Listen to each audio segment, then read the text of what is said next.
সেপ্টেম্বরের সংসদ অধিবেশনেই নতুন রাষ্ট্রপতি নির্বাচিত হবেন বললেন আইনমন্ত্রী মোহাম্মদ আসাদুজ্জামান। আরও বলেন, গত কয়েক মাসে বিচার বহির্ভূত হত্যাকাণ্ড শূন্যের কোটায় নামিয়ে এনেছে সরকার।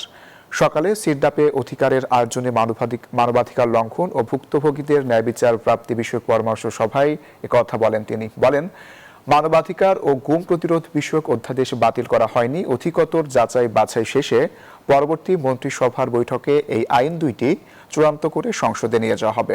দেশ জুড়ে যে কোনো কেনাকাটায় 10,000 টাকার বেশি অফার, তাই পেমেন্ট মানেই বিকাশ।